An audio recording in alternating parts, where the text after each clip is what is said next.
সকালের ব্রেকফাস্টে আলুর তরকারি আর তার সাথে রুটি বা পরোটা আমার মনে হয় যে কোনো বাঙালিরই খুব পছন্দের একটা খাবার, তাই না? আজকে আমি অল্প তেল মশলার একটা আলুর তরকারি বানাবো, যেটা রুটি বা পরোটার সাথে দারুণ লাগে। যদি আমার এই রেসিপিটা ভালো লাগে তাহলে আমার অবশ্যই একবার অনুরোধ রইল এটাকে একবার বাড়িতে ট্রাই করার।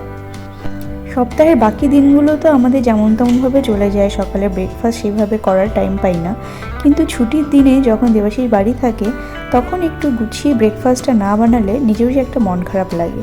তার উপরে আবার এই সপ্তাহে দেবাশীষের 3 দিন ছুটি ছিল, তাই একটু উল্টাপাল্টা তো আমাদের খাওয়া হয়েছেই। তাই রোববার সকালবেলা আর সেরকম মশলা দিয়ে রান্না করছি না, কারণ আবার সোমবারে অফিস, তাই রোববারটা একটু মেপে তো খেতেই হবে। সমস্ত তেল মশলা তো কড়াইতে পড়ে গেছে, এবার এটাকে খুব ভালোভাবে কষানোর পালা। টমেটোটা গলানোর জন্য আর মশলাগুলো যাতে খুব ভালোভাবে কষে যায় তাই আমি এটা একটু ঢেকে দিলাম।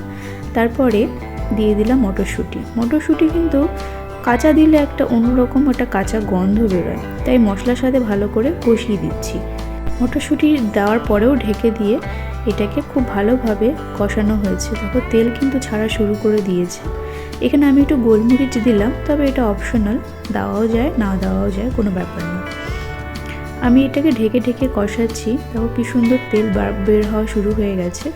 আমার মশলা মোটামুটি কষে গেছে। এরপরে দিয়ে দিচ্ছি আগে থেকে সিদ্ধ করে রাখা আলু। আমি আলুগুলোকে একটু হাত দিয়ে ভেঙে ভেঙে নিয়েছি। এরপরে আলু আর মশলাটাকে খুব ভালো করে মাখানোর পালা। আমি পরে আর একটু লবণ দিয়ে দিচ্ছি। আলুটা দেওয়ার পরে আগে একটুখানি লবণ দিয়েছিলাম, পরে আলু দেওয়ার পরে আর একটু লবণ দিলাম।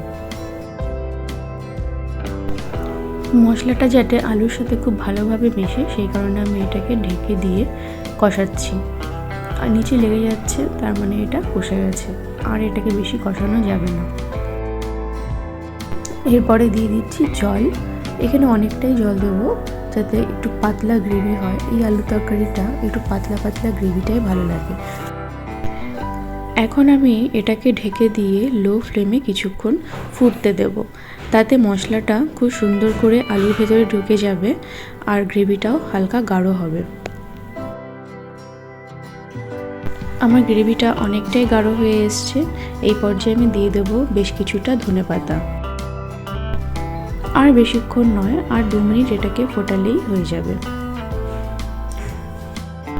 হ্যাঁ, এখানে কিন্তু একটা কথা যে আমি এখানে কোথাও চিনি ইউজ করিনি, তবে চাইলে অবশ্যই 1 চামচ চিনি ইউজ করা যেতে পারে।